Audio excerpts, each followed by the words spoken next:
You might remember Bill Mitchell from the first Trump term. He was a very prominent Trump advocate on social media. That was awful in every possible way. Zero diversity. See, I love how they play this game. Like, now we need diversity. Now we're for DEI when white people aren't involved. Zero diversity, ugly costumes, profane lyrics, songs 99% of people never heard. Sorry, Bill, it's just you that haven't heard them. Many people have heard Kendrick Lamar songs, just hasn't managed to pierce your bubble. Be humble. Sit down. Be humble. Sit down. In this video, Tim Miller of the Bulwark takes a look at, in the title of the video, MAGA nerds losing their minds after Kendrick Lamar's Super Bowl halftime show. And, I don't know if you watch the Super Bowl or if you're up to speed on the whole Kendrick Lamar thing, but it's entertaining. Let's take a look at it together. I'll have some thoughts, and then I want to know what you think in the comments. Roll 'em. Hey, y'all. Yesterday, right here in New Orleans, Kendrick Lamar was big stepping at the Super Bowl halftime show. The revolution about to be televised. You picked the right time, but the wrong guy. And you won't be surprised. You won't be surprised. The conservatives, the MAGA world, they just want to take our joy away. There used to be this complaint back in the day from the MAGA right that I was actually kind of sympathetic to, which was that ESPN and sort of things from the cultural left were injecting too much politics into sports, and that we should, people should be able to watch the games. Obviously certain times political moments overtake sports. There are certain appropriate opportunities to weigh in on politics during sports, but it was getting a little overkill. There's too much. And the people like Clay Travis, these, kind of right-wing, used to be kind of phony really, but pretend MAGA sports commentators who just talk about this stuff for the clicks. That was their initial take, right? Was that let's dial it back a little bit. Let's let sports be sports.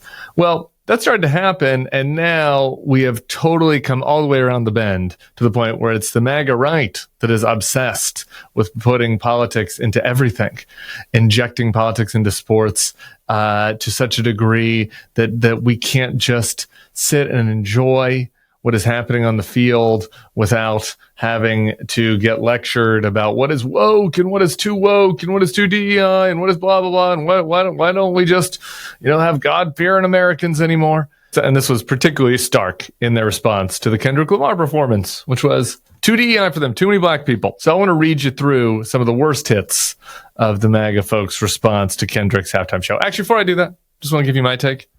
I love Kendrick. I thought the halftime show was like a B. And by the way, there are things in life that are allowed to be Bs.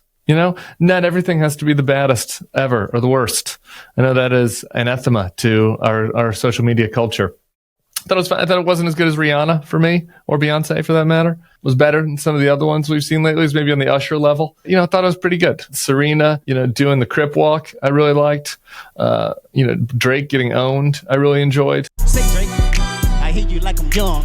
You better not ever go to Cell Block 1. There are other things that I like, some of the throwback to the original record. It was pretty good for me. That is not an allowed opinion on the MAGA right. Here we go. Some of the worst hits from the folks that want you to know they don't like seeing so many black people on their TV. Here's Clay Travis, the aforementioned Clay Travis. This is the worst Super Bowl halftime performance of all time. Okay. Nike, which has supported men pretending to be women, says women can't win because of sexism. I guess this is complaining about a commercial. Then he attacks the Nike stock price. He attacks another commercial. This person can't just enjoy the football game, I guess. So anyway, worst performance of all time by Clay Travis. Eric Doherty, who has kind of been gaining steam on the right. He's a Florida MAGA influencer. Raise your hand if you survived the Black Nationalist Super Bowl halftime show. Not exactly subtle. We had Jack Posobiec, Pizzagate Jack. He called it a DEI halftime show. This is really one of those cases where DEI is just a stand-in for the N-word, I think, or for black, because you say what you want about the halftime show. Kendrick is not a DEI, appointee. I mean, he is the most acclaimed rapper in the world, and has sold millions of albums, and is widely praised by people across music and demographic and ideological perspectives. So I don't know what the DEI of this would be. It would feel like it'd be DEI if you put in the group that Jack wanted instead, AC/DC. That would be, I guess, Australian DEI, because they haven't put out a good song in like 30 years. But zing. I agree, though. I'm sorry to break his stride here, but I do think that that's just the brand, right? That's just the MAGA brand. That's what they're selling, is aggrievement. And now that they've won, they're looking, when they're the quote unquote underdog, right? When they're barking against the establishment, it's easy.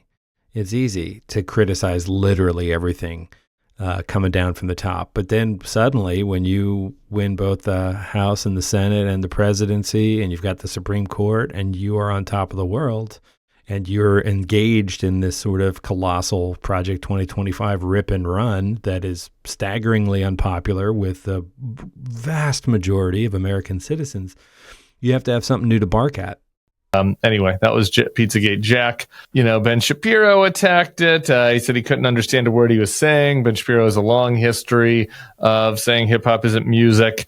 My buddy Matt Gaetz, the good friend of the show, Matt Gaetz. Here he goes. The halftime show you just watched is clearly the regime's response to Trump's historic gains with black men. The community note points out that the election hadn't happened when Kendrick was announced. So another massive stretch. Lauren Boebert attacked it. Benny Johnson said, let's see, the halftime show should have been The Village People with President Trump doing the Trump dance. Read the room, NFL. He said we should no longer let talentless, mumbling, pagan, satanic cultists do halftime shows and pretend people like it. My podcast guest, Ben Stiller, my buddy Ben Stiller, my new friend, he thought it was the best halftime show. So I guess some people like it. Some people with actual artistic skills, unlike Benny Johnson, did enjoy it. So, or just keep your mouth shut, right? I mean, I understand that it's Twitter, X, or whatever. I understand social media is like this megaphone for bile.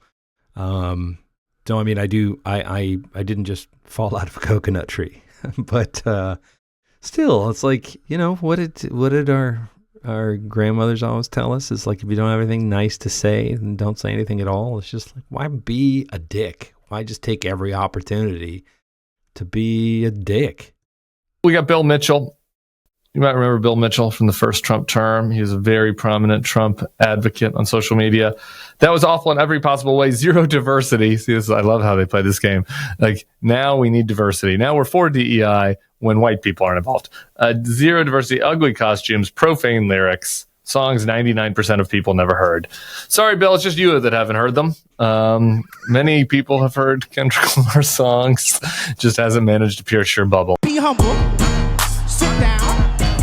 Be humble. Sit down. I guess, this was all extremely predictable.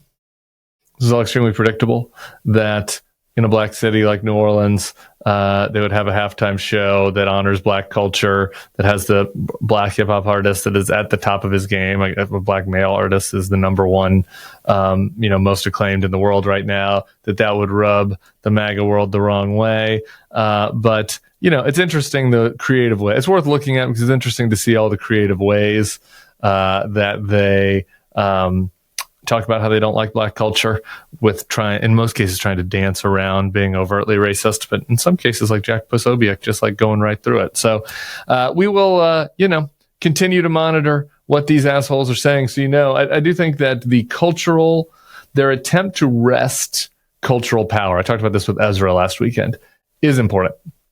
Shouldn't be ignored. Should be pushed back on. These people are dorks. And during the 2024 campaign, the Democrats kind of allowed themselves to be positioned as the dorks, and it's time to reframe it. All right, it is time to remind Americans who the biggest nerds are, and it's the people that have to clutch their pearls over the Kendrick Lamar halftime show because there aren't enough whites there. And so I think that is an important cultural ground for Democrats to fight on. So we will continue to monitor the MAGA dork beat, so you don't have to. We'll see y'all soon. I mean, I don't disagree with that. I think dorks is too mild a word. They're hateful. Which is not to say that there aren't hateful people who align themselves politically with the left, of course. There's people of all different stripes everywhere, right? But the core of the MAGA movement is this rage, this aggrievement, this frequently white rage, and which is why it's so strange to see marginalized groups being a part of MAGA. And I think that's where the kind of right-wing populism that Cenk Uygur is always talking about sort of comes into it. But they're just pricks, man. I mean, they're just angry, blathering, hateful pricks. And this is a perfect display of that. So I don't know. Let me know what you think in the comments. I thought this was a really funny video.